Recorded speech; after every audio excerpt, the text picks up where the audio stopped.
Hello everyone, this is Greg, your Cheese League Commissioner. Welcome back to Geek Cheese, and welcome back to our look at the Winter League Challenge teams. So, we have an exciting one here for you today. We're looking at the Manchego Mallards. Of course, sponsored by Manchego Cheese. Thank you so much to Big Cheese for sponsoring all of our teams in the Winter League.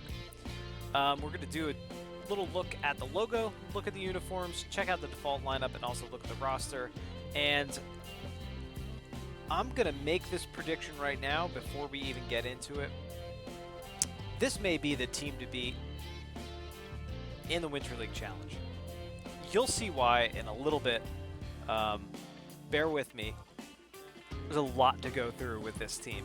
This is a very exciting team. Alright, so first we're going to take a look at the logo and uniform. Of course, their home park is Lafayette Corner.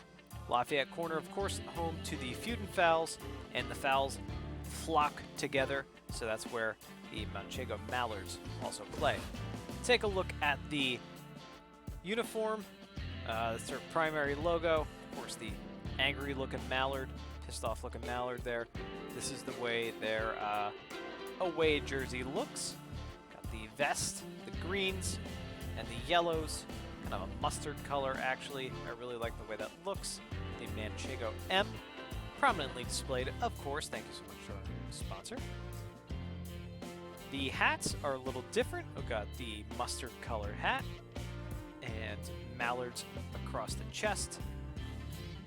For the home jersey, and of course Manchego is predominantly displayed there as well. I almost have kind of a feel like the Oakland A's. Kind of similar colors, kind of similar look and feel. Maybe. And when we dive into the numbers, they're like the Oakland A's of yesteryear. Let's take a look here. You're going to hear me say a couple of things a lot during this video. First off, DH. We play DH in the Winter League and in Cheese League Baseball. You're going to hear me say a couple of things a lot. You're going to hear me say the words power, and you're going to hear me say the words contact a lot. And it's going to get annoying, and I know I've said that across a lot of the other videos for the other teams, but I'm going to say that about every single player probably on this roster. That includes pitchers. This team is absolutely bananas. So maybe I should say absolutely quackers. Maybe let's dig into it. So right off the bat, your starting center fielder Austin Carson, very, very big on power, above average contact, exceptional speed, above average on fielding, exceptional arm in the outfield.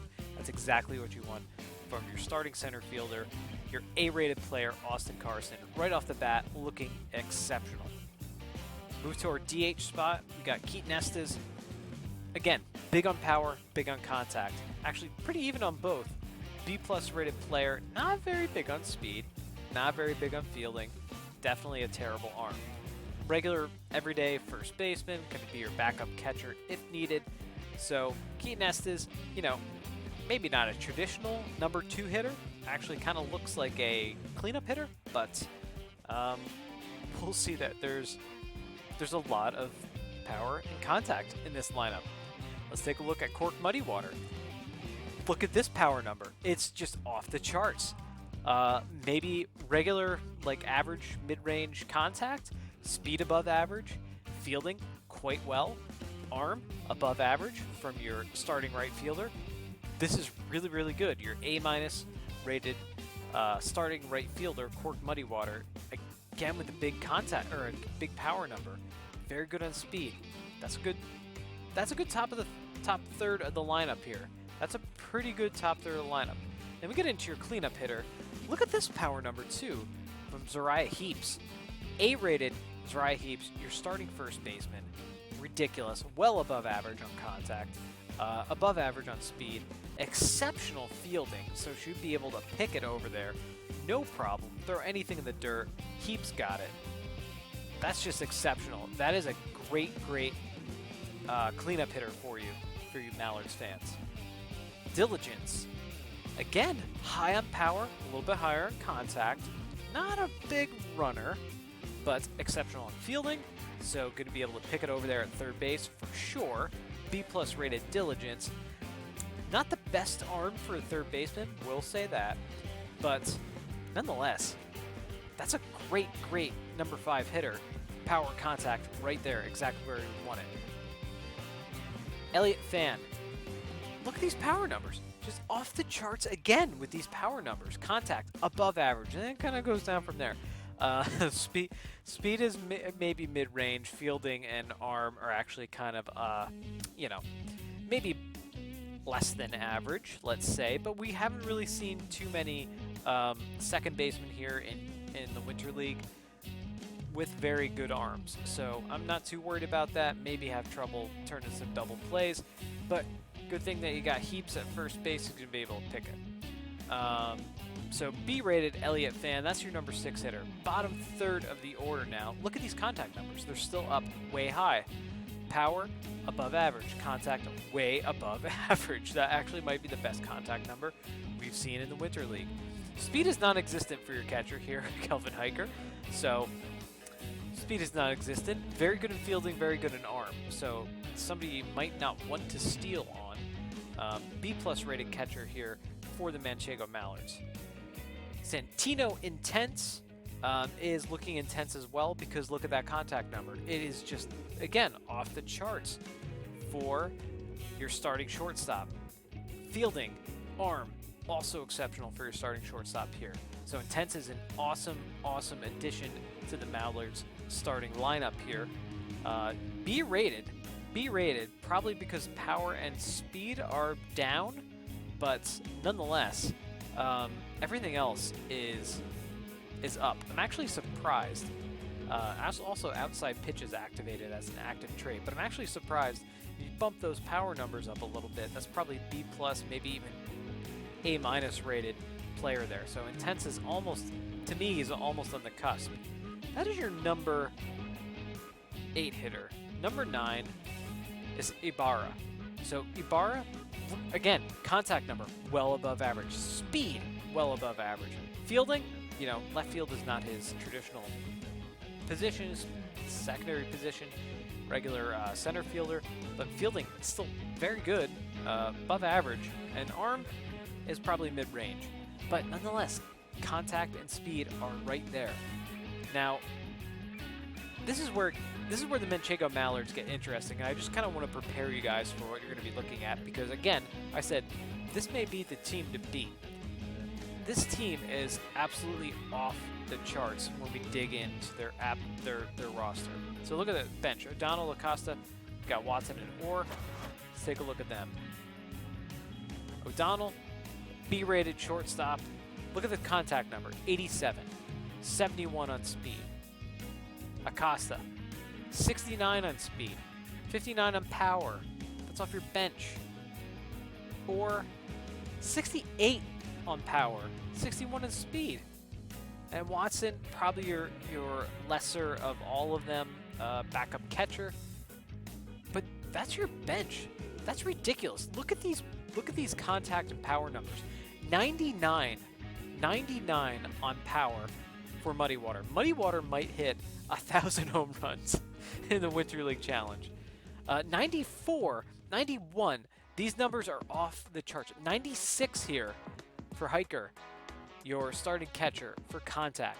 That's your starting catcher, 96. I mean, speed is 4, so take the good with the bad, I guess. But this is ridiculous. These contact numbers are off the charts. Power numbers are off the charts. This is just your lineup. Now let's look at their pitching, because their pitching is phenomenal. The pitching staff of the Manchego Mallards is phenomenal. We're looking at Guerrera right up front, A-, your ace out the gate. 75 for velocity, 67 junk, 68 accuracy, a whole slew of pitches. 75 velocity is great because you got a 4-seamer, 2-seamer, and part of your arsenal, and traditional, actually, and a cut fastball is part of your arsenal, and then also your traditional off-speed stuff, curveball, and slider. That's fantastic. B-rated Moises Fletcher, bigger on the junk side of things, throws a lot of junk, curveball, slider, screwball, actually, and changeup. So that's really good. Higher on the junk meter there. Also, composed trait activated. Monroe, B- as your 3rd starter. Look at that, 64 on the junk meter, so you got throwing a lot more junk out there. Okay, this is where it gets interesting. Your long man is Crispy Dropkin. Starter reliever, so probably number 4 starter. A+ number 4 starter. A+ number 4 starter. 91 on velocity, 77 on your junk meter, 64 in accuracy. Throws 4-seamer, curveball, slider, changeup. That is ridiculous. Also composed, activated. That's ridiculous. So you have essentially 2 A-rated starters in your rotation. That's awesome. Then you look at the rest of their bullpen. B+ in Perez, B for Salazar and Houston respectively, and then we throw Dapper on it. A- rated, although walk prone. A- rated southpaw as your closer, 94 on the velocity meter, 86 on junk. This team, this rotation and bullpen and lineup is absolutely stacked. It is ridiculous. I cannot say enough about how absolutely bananas this team really is. Just thinking about 2 A-rated starters, A-rated, A- rated closer. Nobody is below a B- on your whole entire rotation and pitching staff just in general. Look at all of those A-rated players in your starting lineup. Look at these power numbers. Look at these contact numbers. This is, for all intents and purposes, this is actually a rotation aces team, and just a solid team just in general in terms of pitching. That's how it's listed, but their contact numbers and their power numbers are just again off the charts. I can't say it enough. I think, if you're looking for a team to really root for, to hit the long ball, it might be between the Mallards and the Boomerangs. Those are 2 heavy-hitting teams. Mallards actually might take it. They're going to be a really interesting team to watch and a really interesting team to follow because as we go throughout the bracket, I suspect their pitching staff is going to do what it does, and they're going to hit a lots and lots of home runs, lots of extra base hits. They're not the speediest team overall, I guess, compared to some of the others that we've seen. But they might just rely on the long ball. So, Manchego Mallards, this is how the cards look.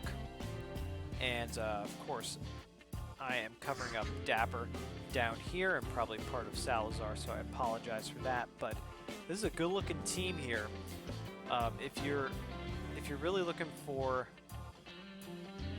I almost want to say that the Mallards kind of remind me of maybe the Olympians or they remind me of the Olympians or even the Marauders in Cheese League. That's kind of what they remind me of. They remind me of a team that's going to hit a lot of home runs, a team that's going to have really good pitching. Probably the Olympians. They remind me of the Olympians a lot more. So this might be the team to watch out for, folks, as we go through the Winter League Challenge. So if you're on the fence, don't know what team you want to root for, you might want to pick the Manchego Mallards. If you want to put some money on the bracket, maybe put some money on the Manchego Mallards. But again, baseball is a weird game. Even fake baseball, it's a weird game. So we'll have to see how that works. But that's it for me. That's it for our look and deep dive at the Manchego Mallards. Thank you so much for watching this video. If you did like this video, please do give it a thumbs up. And while you're on YouTube here, why don't you go watch all of our other fun videos that we have introducing all of the other Winter League teams, and why don't you go watch all of the Cheese League Baseball games that we had this past season. It was a fantastic season, and it was lots of fun to do it, and that's why we're doing the Winter League. If you want any Winter League news or Cheese League news or Geek Cheese news just in general, be sure to follow us on Twitter at geek_cheese, and then follow us on the second channel at twitch.tv/geekcheese. That is it for me. We will be back with, I think we have 2 more teams to wrap this up, and yeah, we'll see you next time, folks. Thank you so much. Bye.